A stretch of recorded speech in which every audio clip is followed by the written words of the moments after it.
Let's have a look at how I created this simplistic sofa video. I'm just gonna talk a little bit about my thoughts and my process behind it. So let's get into it.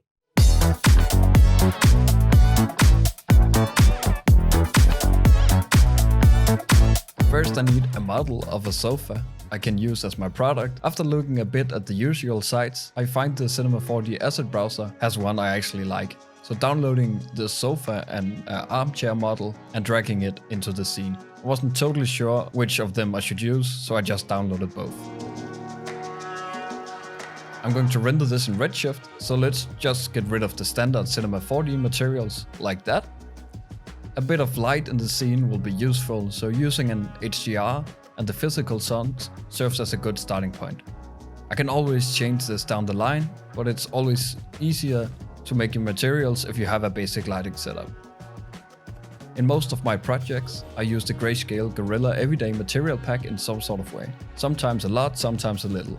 They are high quality, and mixing between them and customizing them a little bit can help create a little bit more unique look. I add a fabric material to the sofa and map it on with the triplanar mapper. Knowing that I want a couple of close-ups, there simply isn't enough details in just the fabric material.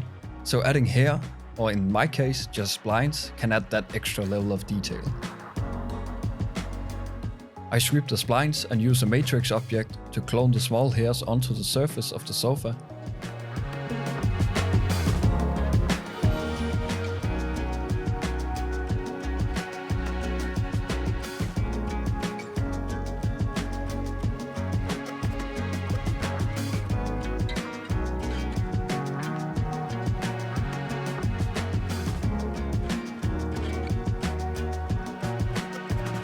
Now adding depth of field to a camera and creating a close-up shot, the hair really helps to add the needed realism.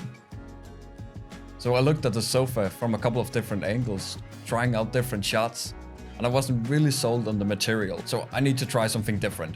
So I opened the Quixel Megascans library, which is this huge asset library of high-quality scan models and materials. In here, I find a fabric texture I like a little bit more. The bridge plugin that should work seems to be a bit broken in Cinema 4D R24, so I just create the material the old-fashioned way, importing the textures and hooking up the nodes in the right ports.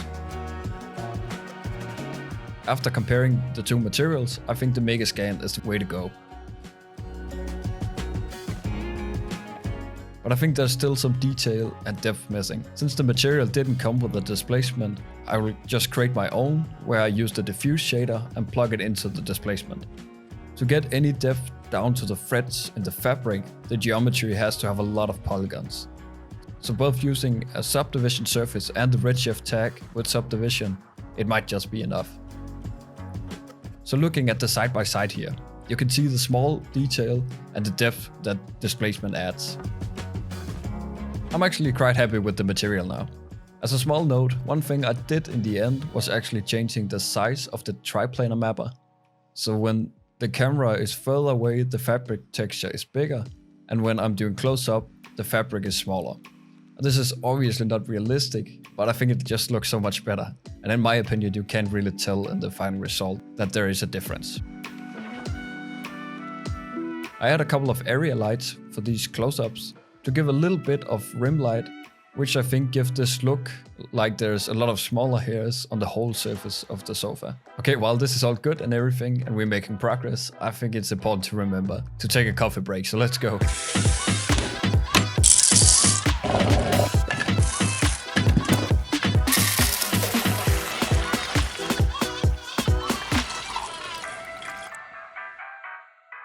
Now that I have a bit of caffeine in my blood, I'm ready to move on to the next part.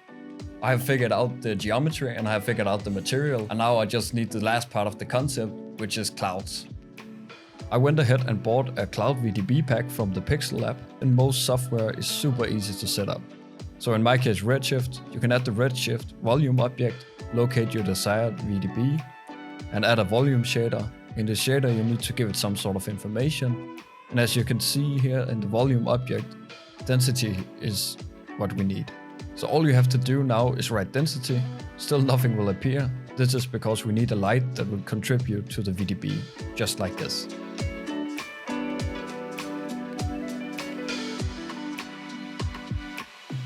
Now that I have my VDBs in the scene, I'm going to create some sort of composition with the 4 different objects in the scene. Since the scene is so simple, this can in some way be even more challenging.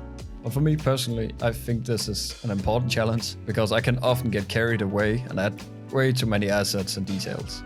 So using a small project like this is a good practice of simplicity. Since the scene is so simple, my animation should probably play into this. My concept and my slogan/tagline is something like, it feels like floating. So what better way than make a little bit of zero gravity? Quiet animation, really playing into the stillness of the clouds and the idea that you're floating. I do want the sofa to come together in the end, so the product will actually be shown in full. So beginning with the cushions hanging in the air and adding very slow movement to it with linear keyframes. After this, I want to see the sofa almost assembled, but not entirely. So using the assembled version, I add a keyframe for the objects I want to move. I move the keyframe forward in the timeline, since I now have the positions where the cushions actually should end up, and I can move them to the starting point and add a keyframe. So sort of doing it backwards. Just a little bit of movement where they slide into place, and I think we should be good. Since the light is such an important part of the scenes, I think it's important to make it a little bit active as well. And what I mean by this is of course just adding a bit of animation to it. As with the other elements, the camera needs to move a bit as well, to add some perspective change. So once again, simple linear animation. Well, since this isn't exactly a masterpiece and not something I thought I would change my mind about, I just used the dome light as the background, enable its visibility, set the exposure to 0, and used a blue tint. This meant that I couldn't really change the color in post, since I rendered it with no alpha. For sure not the best option always, but it worked out in this case. The last thing is really just making sure my lighting is on point for the different shots.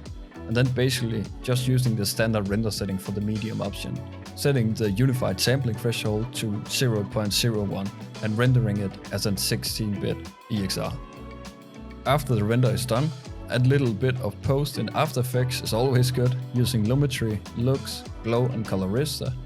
I sharpened the image a bit, added contrast, glow to soften the light a bit, and tint the blue color a little bit. So, in the end I was actually able to change the background color a tiny bit. And this is the final result.